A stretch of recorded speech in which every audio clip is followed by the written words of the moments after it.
দেখো he said I am reading, তাহলে এই যে আই অ্যাম রিডিংটা কোন টেন্সে আছে? প্রেজেন্ট কন্টিনিউয়াস আছে। ন্যারেশনের নিয়ম অনুসারে প্রেজেন্ট কন্টিনিউয়াস হলে কি হবে? পাস্ট কন্টিনিউয়াস হয়ে যাবে। তাহলে সমাধান করি, হি সেড ইনভার্টেড কমার পরিবর্তে কি হবে? দ্যাট। আর আই হলো ফার্স্ট পারসন, ফার্স্ট পারসন হলে কি অনুসারে পরিবর্তন হবে? সাবজেক্ট অনুসারে। তাহলে কি হবে এখানে? হি। আর এম হচ্ছে প্রেজেন্ট টেন্স, হয়ে যাবে কি? Past tense was. যা আছে তাই। আশা করি বুঝতে পারছো। এবার দেখো, Rupa said to me it is a very beautiful building. তাহলে রূপা সেড টুর পরিবর্তে আমরা কি লিখবো? টোল লিখবো। তাহলে কি হবে? Rupa R U P A, Rupa told me.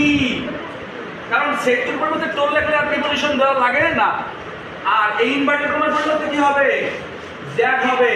যেহেতু এটা থার্ড পারসন, থার্ড পারসনে কখনো পারসনের পরিবর্তন হয় না, এজন্য এখানে কি হবে? ইটি হয়ে যাবে, ইট হয়ে যাবে। আর এটা আছে প্রেজেন্ট ইনডিফিনিট টেন্স, হয়ে যাবে কি? Past indefinite tense. তাহলে এখানে ইজ এর পরিবর্তে কি হয়ে যাবে? ওয়াজ হয়ে যাবে। ভেরি বিউটিফুল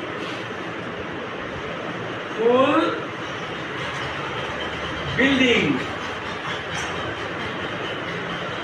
ওকে, আশা করি বুঝতে পারছো। দেখো এবার দেখো, Rina said to Rupa you are looking great. এটা কি টেন্সে আছে? এটা প্রেজেন্ট কন্টিনিউয়াস টেন্সে আছে। যখন আমি ইনডাইরেক্ট ন্যারেশন করব, এটা হয়ে যাবে পাস্ট কন্টিনিউয়াস। তাহলে করি, রিনা টোল্ড রূপা। এই ইনভার্টেড কমার পরিবর্তে কি হবে? দ্যাট। আর ইউ, ইউ হলো সেকেন্ড পারসন, সেকেন্ড পারসন দেখলে কি অনুসারে পরিবর্তন হয়? অবজেক্ট অনুসারে পরিবর্তন হয়। তাহলে এই রূপার পরিবর্তে আমি এখানে কি লিখতে পারি? শি। এখানে রিনাও মেয়ে, রূপাও মেয়ে। আর এই শিটা তাহলে কি? Car she? এটা হচ্ছে রূপার শি। এজন্য ছোট করে একটু আর দিয়ে দিতে হবে যে এই শিটা কার শি? রূপার শি বা অবজেক্টের শি। আর এখানে আর আছে, আর এর পরিবর্তে কি হবে? পাস্ট টেন্স হলে ওয়াজ হয়ে যাবে। আর যা আছে তাই। Looking great. আশা করি বুঝতে পারছো। ধন্যবাদ সবাইকে।